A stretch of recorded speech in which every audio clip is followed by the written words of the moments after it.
Alright, देखिए अगर हम बात करें बायोटेक्नोलॉजी, रिकॉम्बिनेंट डीएनए टेक्नोलॉजी का इम्पैक्ट हमारे हेल्थ केयर पे सबसे ज़्यादा आया है, बहुत ज़्यादा आया है। दैट मीन्स हमने बहुत सारी वैक्सीन, बहुत सारी मेडिसिन बायोटेक्नोलॉजी की हेल्प से बनाई हैं। तो एप्लीकेशन में हेल्थ केयर से बहुत सारी ड्रग्स बनाई हैं, मेडिसिन बनाई हैं, और ना सिर्फ मेडिसिन बल्कि वैक्सीन्स और डायग्नोस्टिक्स में भी हेल्प करते हैं, जैसे हमने लास्ट क्लास में देखा था। The recombinant therapeutics do not include unwanted immunological response. तो what is the advantage, question लिखेंगे, what is the advantage of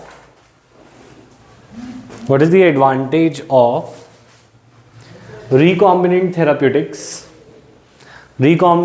therapeutics over similar products isolated from non-human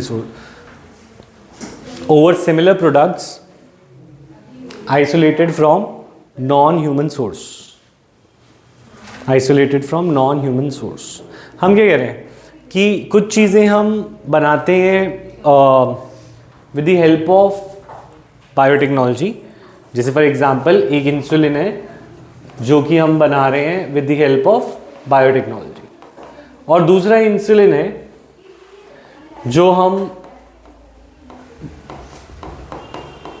human से रिलेटेड ऑर्गेनिज्म से निकालते हैं। जैसे फॉर एग्जांपल पिग्स जो slaughter होने जाते थे, उनके पैंक्रियाज में से इंसुलिन को निकाल लिया जाता था। मतलब इंसुलिन पहले भी हमें पता था बहुत यूज़फुल है, तो जिसको डायबिटीज़ होती थी वो इंसुलिन के बिना नहीं रह पाता, तो इंसुलिन हम पिग्स से निकालते थे। वो पिग्स जो स्लॉटर होने जा रहे होते थे उनके पैंक्रियाज से इंसुलिन को कलेक्ट करके बेचा जाता था। तो अगर हमारे पास इंसुलिन ऑलरेडी था तो हमने बायोटेक्नोलॉजी से बनाने की क्यों कोशिश करी? क्योंकि पहली बात, वो जो इंसुलिन होगा उसके ऊपर पिग्स के एंटीजन होंगे, पिग्स के जो एंटीजन होंगे वो हमारे लिए फॉरेन बॉडी होंगे, तो हम उसके अगेंस्ट एंटीबॉडी बनाकर उसके से एलर्जी हो सकती है। पहली बात क्या हो सकती है? एलर्जी हो सकती है। दूसरी बात, साइड इफ़ेक्ट्स भी होंगे, थोड़ा बहुत चेंजेस। तो हर एक चीज़ के जो नॉन ह्यूमन चीज़ है उसके side effects in form of allergy and inflammation, यही चीज़ें हमारी प्रॉब्लम थी। तो पॉइंट इज दिस, रिकॉम्बिनेंट अगर हमने इंसुलिन बनाया तो वो तो ह्यूमन डीएनए से बनाया है, और प्योर होगा वो, क्योंकि उसको हम डाउन स्ट्रीमिंग प्रोसेस से प्योरीफाई भी कर चुके होंगे। तो अगर वो प्योर इंसुलिन होगा और वो ह्यूमन सोर्स से बना है, ह्यूमन के डीएनए से बना है, तो चाहे वो इकोलाई से आया, बैक्टीरिया से आया है, पर उसके अंदर ह्यूमन के ही प्रोटीन्स और ह्यूमन के ही सब चीज़ें होंगी। तो ऐसे केस में हमने देखा है इम्यूनोलॉजिकल रिस्पॉन्सेज कम होते हैं, यानी एलर्जी कम होती है। क्या कम होती है? एलर्जी। तो इसका आंसर तुम्हें यहाँ पे मिलेगा, तुम होमवर्क में करके लाओगे, या भी लिखते हैं तो एक लाइन है, लिख सकते हो। At present 30 recombinant therapeutics have been approved for human use the world over. In India 12 of them are presently marketed. ठीक है, 30 रिकॉम्बिनेंट थेरेप्यूटिक्स अभी हमें पता है जो हमने बायोटेक्नोलॉजी से बनाया, और 12 अभी हम यूज़ भी करते हैं इंडिया में। ठीक है, तो let us talk about genetically engineered insulin, very very important topic. ठीक है, देखिए इसको।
नेक्स्ट, सो इंसुलिन, अगर हम बात करें management of adult onset diabetes, adult onset माने ऐसी डायबिटीज़ जो बड़े होके हो जाती है, उसको ट्रीट किया जाता है इंसुलिन से। किससे? इंसुलिन से। ठीक है, दो तरह की डायबिटीज़ होती है, एक होती है इंसुलिन टाइप 1 और टाइप 2। ठीक है, तो यहाँ पे हमारा जो एडल्ट ऑनसेट डायबिटीज़ है उसके लिए इंसुलिन यूजफुल होता है, दूसरी वाली डायबिटीज़ को क्योर नहीं कर सकते इंसुलिन से, तो एक टाइप की डायबिटीज़ के लिए होता है। ठीक है, तो पहले इंसुलिन को लिया जाता था from slaughtered cattle and pigs. ठीक है, but insulin from animal source use to develop allergy, यानी कि इम्यूनोलॉजिकल रिस्पॉन्स, हमारी बॉडी उसके खिलाफ एक्शन करती थी। ठीक है, अच्छा, बिकॉज उसके अंदर फॉरेन पार्टिकल्स होते थे। नेक्स्ट, इंसुलिन को के स्ट्रक्चर को अगर हम समझे तो इंसुलिन के स्ट्रक्चर में 3 चेन्स हैं। कितनी चेन है? 3। तो एक चेन है ये, ठीक है, एक दूसरी चेन है ये, ठीक है, और एक इनके बीच में चेन है। तो यहाँ पर हमारे पास एक ए चेन है और एक बी चेन है, एक चेन ए और एक चेन बी। तो ये वाली बी है और ये वाली ए, और इन दोनों के बीच में एक सी चेन है। इनके बीच में क्या है? C chain. तो A C and B, A B C नहीं है, ए सी और बी। और जो नॉर्मल ये प्रो इंसुलिन है, प्रो माने इनएक्टिव, अभी एक्टिव नहीं है। तो प्रो इंसुलिन के अंदर 3 चेन है और इनमें से एक चेन को हमें हटाना है उसको एक्टिवेट करने के लिए। प्रो इंसुलिन को इंसुलिन बनाने के लिए हमें कौन सी चेन को हटाना है? सी चेन को। कौन सी चेन को? सी चेन। जब सी चेन हट जाएगी तो सिर्फ बचेगी ए चेन और बी चेन, इनके बीच में डाइसल्फाइड लिंकेज बन जाते हैं और इससे हमारा इंसुलिन बन जाता है। क्या बन जाता है? और सी पेप्टाइड अलग हो जाती है। ठीक है, तो अगर हम बोले what is the difference between inactive insulin and active insulin या proinsulin and mature insulin? C peptide chain is not there and disulphide linkages are there between A and B chain. Question लिखो ये, what is the difference between proinsulin, what is the difference between pro-insulin and fully mature या functional insulin?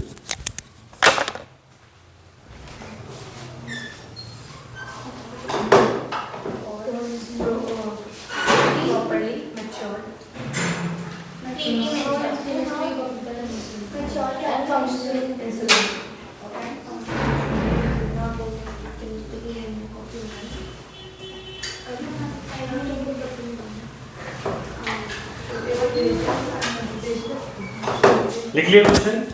ठीक है, next,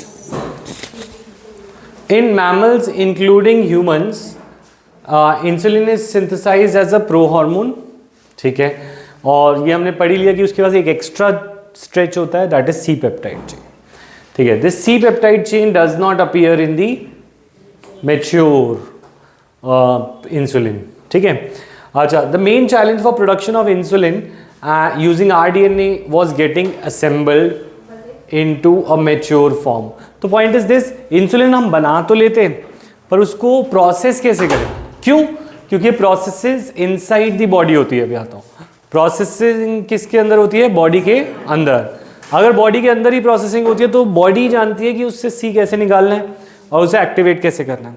पर हमें जब इंसान को डायबिटीज़ हो रखी है तो हमें उसे एक्टिव इंसुलिन देना है, क्योंकि अगर हम उसको इनएक्टिव देंगे तो वो टाइम लेगा और वो शायद हो भी ना। ठीक है, एक्टिवेट। तो एक्टिव इंसुलिन कैसे दें? समझ में आ रही है बात?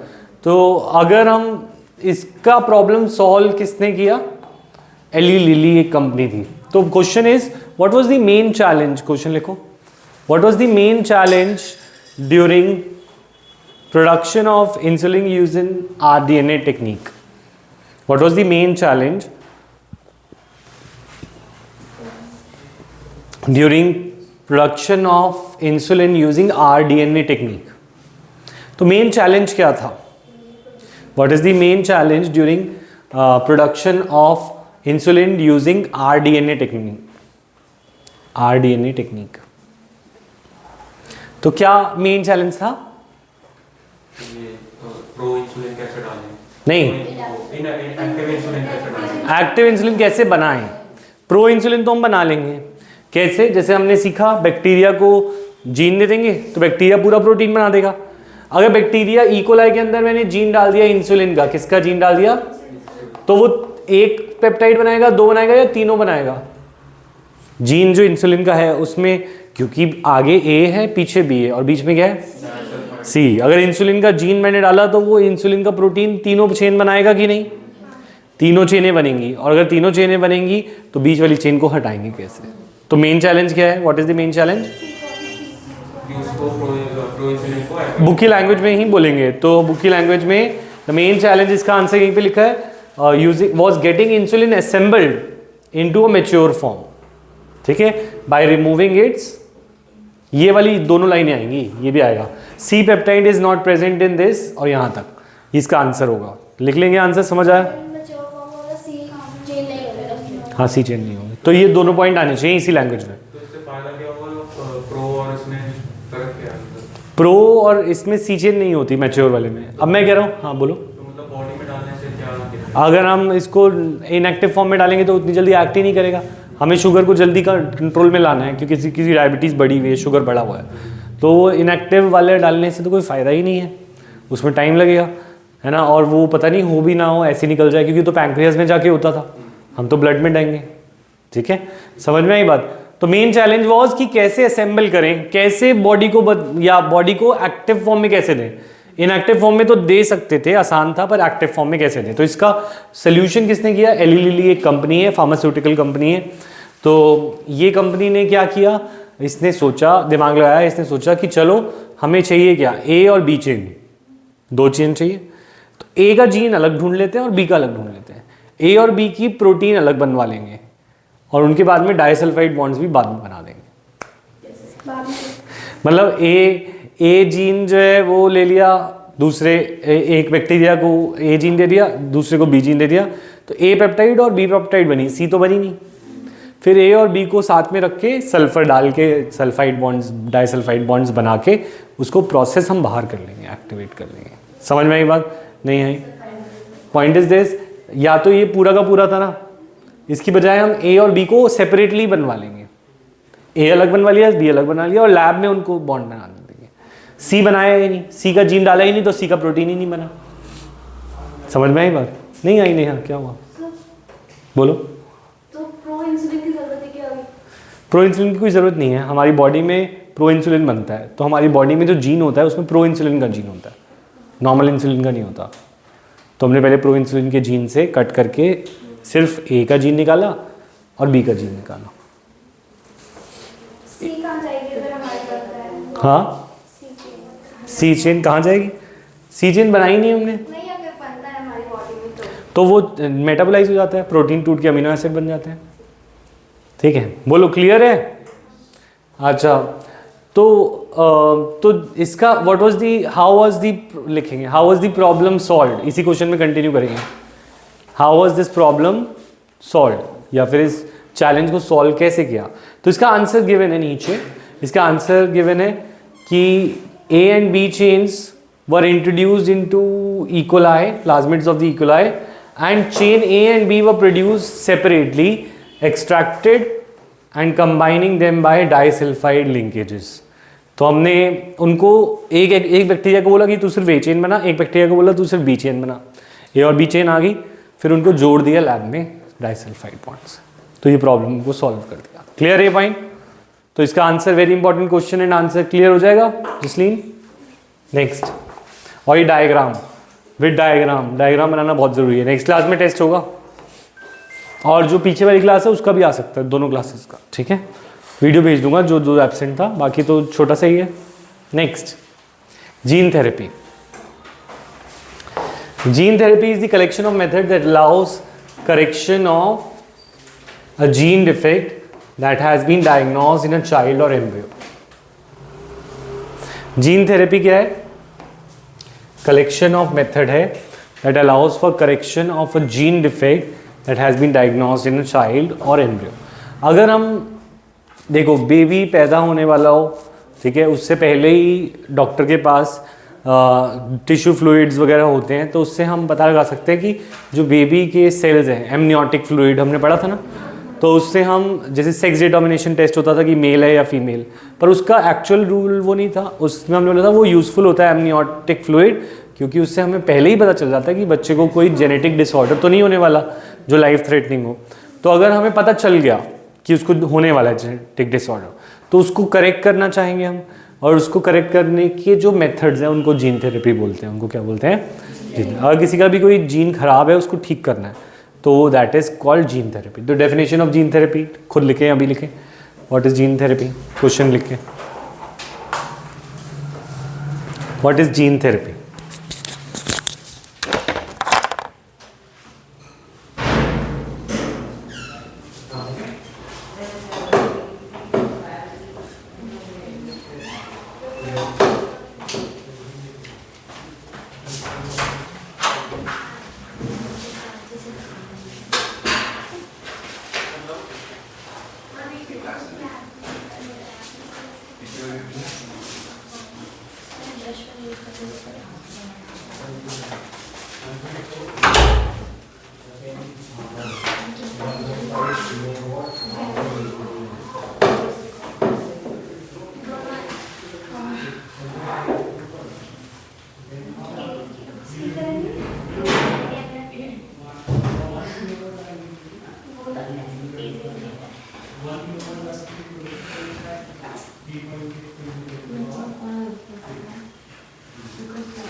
हाँ हो गया। नेक्स्ट, तो एक एग्जाम्पल दिखते हैं। Correction of genetic defect involves delivery of a normal gene. नया जीन डालना है, उस जीन की जगह पे जो खराब था उसको ठीक करना है नॉर्मल जीन डाल के, ठीक है। केस स्टडी 1990 में एक बच्ची थी 4 ईयर ओल्ड गर्ल, और उसको एक डेफिशिएंसी थी एडिनोसाइन डीएमिनेज, एक एंजाइम है एडीए डेफिशिएंसी। एडीए जो है बहुत ही एंजाइम इंपॉर्टेंट है, it is crucial for immune system, यानी कि उसका इम्यून सिस्टम यानी कि इन्फेक्शन वगैरह से वो फाइट नहीं कर पाएगी जब तक उसका ये एंजाइम ठीक नहीं होता, ठीक है। तो disorder is cause by deletion of gene of adenosine deaminase, यानी ये उसकी बॉडी में ये एंजाइम नहीं है। ये एंजाइम उसको ब्लड सेल में चाहिए, क्योंकि ब्लड सेल ही इन्फेक्शन में काम आता है, हाँ या ना। कौन इम्यूनिटी प्रोवाइड करता है? Blood cell. तो ब्लड सेल के अंदर हमें डालना है ये जीन। अब क्योंकि वो बच्चा 4 साल का हो गया तो उसके हर एक जीन तक वो डिलीवर नहीं हो पाएगा। तो क्यों? अगर वो सपोज पहले पता चल जाता उसके बर्थ लेने से पहले कि उसके अंदर ये एडीए एंजाइम नहीं है, तो उसको एम्ब्रियो में ही ठीक कर देते, ठीक है। पर क्योंकि तब उसके 1, 2 या 8 या 16 सेल होते या 32 सेल होते, उन 32 सेल्स स्टेज तक हम उसके सारे सेल में वो डाल देते, तो वो आगे जाने वाले सारे सेल में चला जाता। पर अब क्योंकि वो 4 साल की हो गई है तो ये पॉसिबल नहीं है, क्योंकि उसकी बॉडी में मिलियंस ऑफ सेल्स हैं, और हमें टारगेट करना है सिर्फ वही सेल्स को जो इम्यून सिस्टम में काम करते हैं।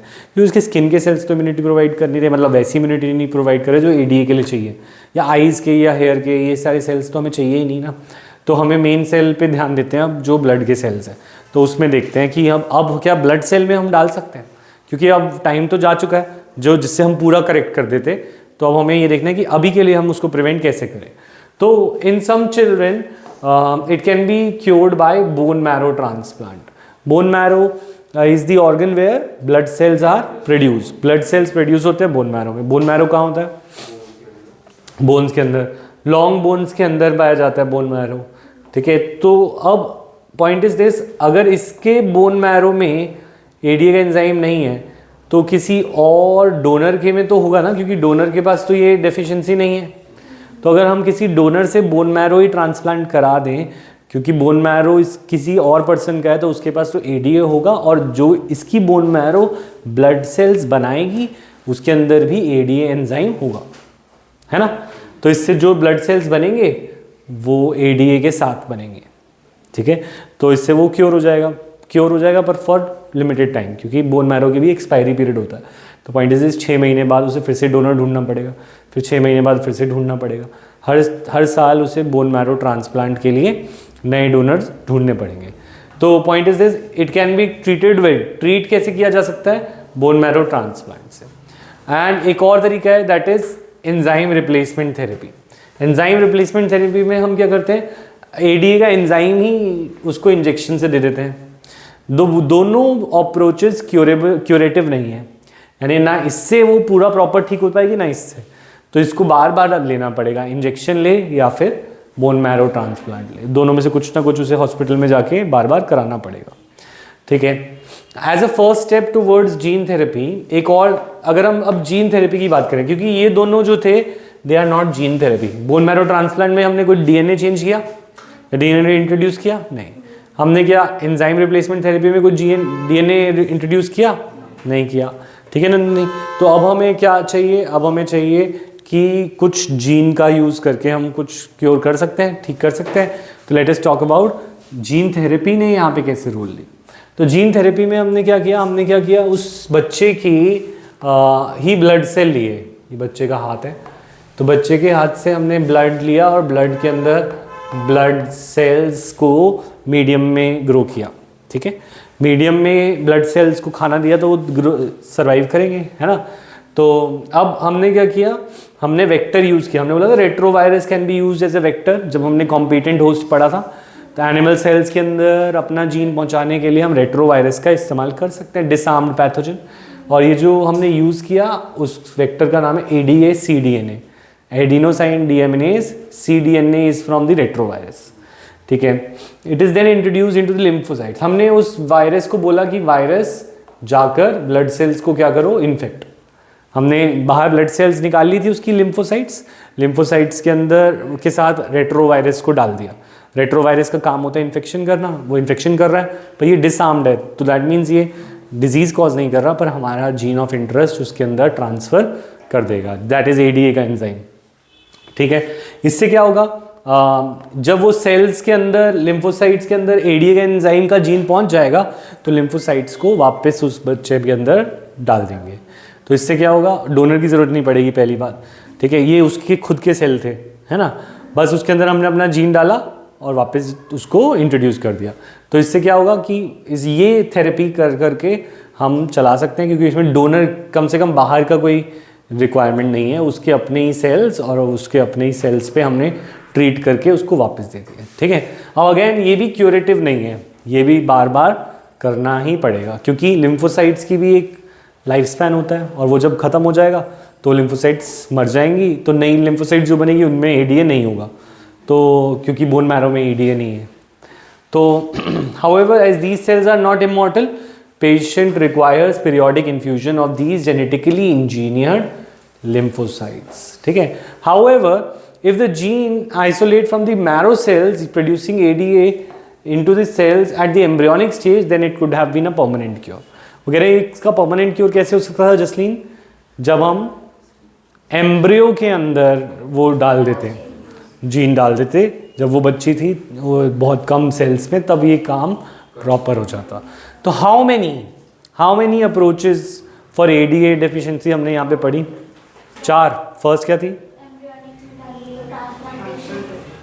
Bone marrow transplantation, second enzyme replacement therapy, gene correction या gene therapy using ADA cDNA, और फोर्थ इज, हाँ मतलब ये जीन थेरेपी में ये दोनों हैं, दोनों ही जीन थेरेपी में, तो 3 है हमारे पास, है ना।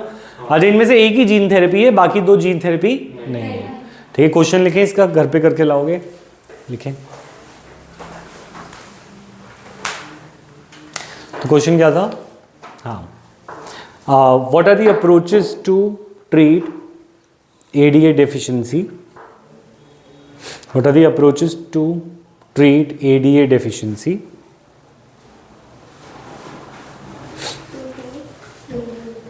How many of these can be counted as gene therapy? How many of these can be counted as gene therapy? ठीक है,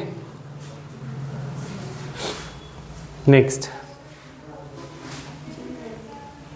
मिटा दूं। फिर है मॉलिक्यूलर डायग्नोसिस। देखिए मॉलिक्यूलर डायग्नोसिस पे रीड करें एक बार। क्वेश्चन क्या कह रहे हैं? Using conventional methods. डायग्नोसिस क्या होता है, डू यू रिमेंबर? जैसे हम कोविड की टेस्ट कराने जाएं या कोई मलेरिया का टेस्ट कराने जाएं तो हम पैथ लैब पे जाते हैं। वो पैथ लैब को हम डायग्नोस्टिक सेंटर बोलते हैं। क्या बोलते हैं? दैट मीन्स वो डिटेक्ट करेगा कि क्या प्रॉब्लम है ना। डायग्नोस्टिक सेंटर्स अब कौन कौन से टेस्ट करते हैं? यूजुअली ब्लड टेस्ट, ब्लड को सीरम, ब्लड का जो प्लाज्मा होता है उसे सीरम भी बोलते हैं। सीरम और यूरिन एनालिसिस एटसेट्रा होते हैं। ये सारे कन्वेंशनल मेथड्स हैं। ये सारे क्या हैं? कन्वेंशनल। कन्वेंशनल मतलब ट्रेडिशनल मेथड्स। पर हम बोल रहे हैं हम जीन बायोटेक्नोलॉजी को यूज़ करना चाहते हैं इन डायग्नोसिस, ये बोलना चाह रहे हैं क्योंकि बायोटेक्नोलॉजी चैप्टर पढ़ रहे हैं इसलिए। तो बायोटेक्नोलॉजी इन सब से अर्ली डिटेक्शन पॉसिबल नहीं होता। ठीक है, तो कौन कौन से मेथड्स हैं जो कि बायोटेक के हैं और जिनको हम डायग्नोसिस में यूज़ कर सकते हैं? One is recombinant DNA technology, second is PCR reaction और third is enzyme linked immunosorbent assay. तो 3 biotechnology methods used in diagnostics या डायग्नोसिस, मॉलिक्यूलर डायग्नोसिस इज ये 3 लिखें। व्हाट आर दी, क्वेश्चन लिखें जल्दी से। What are the ways of molecular diagnosis, ये लिख लो सिंपल। ठीक है, what are the ways of molecular diagnosis, इसका आंसर तो अभी लिखो 3 पॉइंट। ठीक है, अब इन तीनों के बारे में हमें लिखना है। एक और ऐड कर देना, fourth, auto radiography. Auto radiography fourth एक और ऐड करेंगे, ऑटो रेडियोग्राफी। ठीक है, रीड करें ये 3 पॉइंट्स और मुझे समझाएंगे कि इसमें क्या होता है, PCR में, ऑटो रेडियोग्राफी में क्या होता है और एलिसा में क्या होता है।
नहीं, अरे कल से मैं तो यही किया था।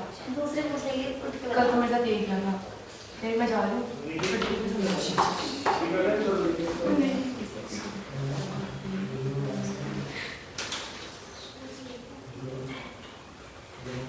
मुझे बुक बनाने के लायक मैं कॉपी में लगी हुई। यस, कौन समझाएगा? त्रिशका लग रहा है समझाएगी। क्यों? क्या हो गया? थक गई है तू काम से, है ना? क्या हो गया? ज़्यादा काम हो रहा है? साइंस एग्जीबिशन में थी। अच्छा, हाँ, कृष्णा समझाएगा। क्या मॉडल बनाया तूने? किस पे मॉडल किस पे बनाया? साइंस एग्जीबिशन मॉडल नहीं बनानी, साइंस गेम्स गेम्स बनाई है? अरे वाह, हमें भी दिखाइए कैसे काम। अच्छा, कैसे गेम्स कैसे होती हैं साइंस की? मेरा मतलब एक्सपेरिमेंट वगैरह। अच्छा, एक्सपेरिमेंट वगैरह कुछ डिज़ाइन किए। चलो अच्छा, हाँ बोलो। Sir PCR polymerase chain reaction basically इन जीन्स को जो म्यूटेशन हुई है उसके अंदर वो डिटेक्ट किया जाता है। फोटो रेडियोग्राफी में सिंगल डीएनए और आरएनए जो रेडियोएक्टिव मॉलिक्यूल होता है जिसकी कोई प्रोब वगैरह हो गए उनके साथ टैग किया जाता है और उसको छोड़ दिया जाता है कॉम्प्लीमेंट्री डीएनए बनाने के लिए।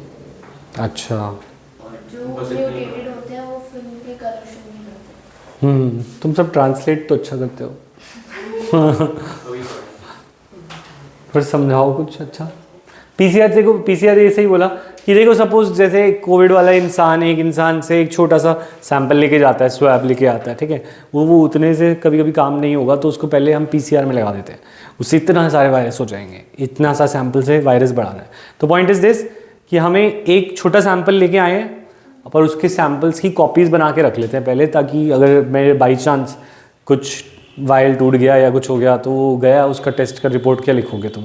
पॉजिटिव, नेगेटिव या नॉट डन, ठीक है? तो तुम तो कुछ भी लिख दोगे जैसे तुम ऑब्जर्वेशन फाइल पूरी करते हो, पर हम पहले पीसीआर करके रखेंगे, ठीक है, सो दैट उसकी मल्टीपल कॉपीज़ पहले ही बना ले, सो दैट वो सैंपल ही ख़राब ना हो, है ना? अच्छा, और इसके अंदर कभी कभी म्यूटेशंस, बहुत छोटी छोटी जीन्स होते हैं, उनको भी हमें बहुत बार मल्टीप्लाई करके तभी दिखाई देगा, एक बार में नहीं दिखाई देता एक छोटे से जीन में, तो इसलिए पीसीआर काम आता है। पहली बात क्लियर है? अच्छा, ऑटो रेडियोग्राफी में हम एक रेडियो एक्टिव मॉलिक्यूल लेते हैं, उस रेडियो एक्टिव मॉलिक्यूल को बोलते हैं प्रोब, ठीक है? अब प्रोब को हम, जैसे फॉर एग्जांपल ये डीएनए है, इस डीएनए में मुझे पता है कि यहाँ पे सेगमेंट होना चाहिए AGCT, ये नॉर्मल कोड है, ये क्या है? ठीक है, तो मेरे को पता है कि ह्यूमन जीनोम प्रोजेक्ट मैंने पहले ही कर रखा है, तो मैं इसका रेडियो एक्टिव काउंटर पार्ट ले आऊँगा कॉम्प्लीमेंट्री इसका, तो वो हो जाएगा TGCA, ठीक है? अगर ये नॉर्मल हुआ तो मेरा प्रोब उससे जुड़ जाएगा और इससे रेडियो एक्टिव सिग्नल आने लगेगा।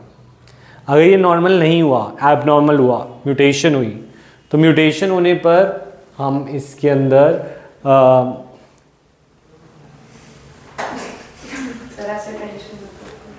अटेंशन क्यों ना दूं? TG, अगर सपोज वो एबनॉर्मल हुआ तो वहाँ पर ज्वाइन ही नहीं होगा, बाकी जगह ज्वाइन होगा पर वहाँ पे ज्वाइन नहीं होगा, तो जहाँ पे ये ज्वाइन नहीं हुआ होगा वहाँ पे हमें पता चल जाएगा एबनॉर्मेलिटी है, क्योंकि नॉर्मल वाला तो हर जगह हाइब्रिडाइज हो जाएगा, तो रेडियो एक्टिविटी जहाँ जहाँ से आ रही होगी वो नॉर्मल होगा, जहाँ पे रेडियो एक्टिविटी नहीं आ रही होगी वो वाला जीन एबनॉर्मल होगा, क्योंकि उस पर हमारे नॉर्मल प्रोब ने हाइब्रिडाइजेशन नहीं करी।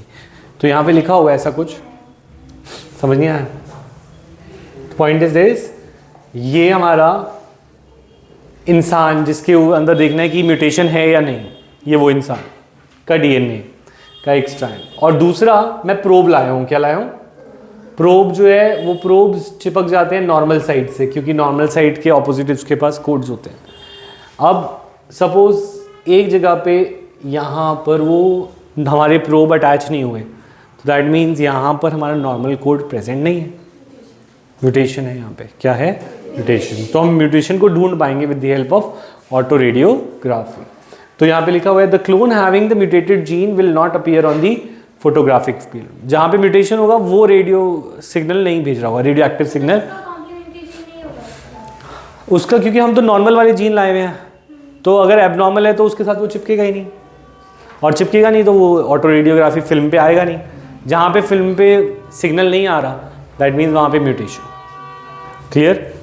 अच्छा, एलिसा एलिसा में क्या है, एंटीजन और एंटीबॉडी को इंटरैक्ट करने देते हैं, एंटीजन और एंटीबॉडी को इंटरैक्ट करने देते हैं। मतलब जब कोई फॉरेन पार्टिकल और हमारी एंटीबॉडीज़ एक दूसरे से क्या करती हैं, वो रिएक्ट करती हैं, तो इन्फ्लेमेशन होती है। तो इन्फेक्शन जो हो सकता है कुछ एंटीजन से हो सकता है, और ये एंटीजन्स क्या हो सकते हैं, प्रोटीन, ग्लाइकोप्रोटीन एटसेट्रा। तो हम क्या करें, या तो एक इंसान है उसकी बॉडी में कोविड है, तो कोविड को डिटेक्ट करने के 2 तरीके हैं। या तो कोविड को ढूंढ लो, उसका ब्लड लिया और कोविड की एंटीबॉडीज़ रखी हुई हैं, उसको डाला, देखा रिएक्शन हुई कि नहीं।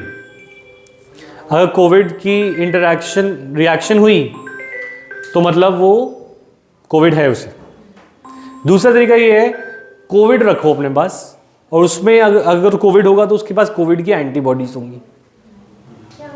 नहीं, एलिसा में ये है, देखो को हमें पता है एंटीजन एंटीबॉडी से रिएक्ट करता है। एंटीजन किससे रिएक्ट करता है, एंटीबॉडी से। तो अगर किसी के पास कोविड का एंटीजन है, यानी कि उसके अंदर कोविड का वायरस है, तो तुम कोविड की एंटीबॉडी से रिएक्ट करके देख लो, कोविड की एंटीबॉडी से रिएक्ट करके देख लो। अगर रिएक्शन हुई तो माइक्रोस्कोप के अंदर देखो, अगर रिएक्शन हुई तो उसको कोविड है, ठीक है। सपोज अगर ऐसे नहीं हुई, रिएक्शन नहीं हुई, तो तुम क्या करो, कोविड रखो अपने पास, ठीक है, और यहाँ पे कोविड की एंटीबॉडीज हो। अगर उसको कोविड हुआ था तो उसके पास कोविड की एंटीबॉडी होंगी, क्या होंगी, तो तुम कोविड डाल के देख लो क्या उसके अंदर रिएक्शन हुई। अगर रिएक्शन हुई, अगर उसके पास एंटीबॉडीज है तो भी मतलब है कि उसके पास कोविड था। अगर उस कोविड था तभी तो उसके पास एंटीबॉडीज है ना। पॉइंट इज दिस कि या तो ताला और एक चाबी है ना, या तो तुम्हारे पास ये देखना है कि क्या ताला है नहीं कंसेप्ट नहीं बना, तो चाबी डाल के देख लो, अगर चाबी खुला तो उसके ताला के चाबी है ना। अगर तुम्हारे पास चाबी है तो तुम ताला ले आओ और चेक कर लो कि कौन सा ताला है। तो पॉइंट इज या तो एंटीजन एंटीबॉडी इनके बीच में अगर इंटरेक्शन होती है तो या तो तुम्हारे पास एंटीजन हो, उसको रिएक्ट करा के देख लो, या एंटीबॉडी। एलिसा ये प्रिंसिपल पे वर्क करता है, ठीक है।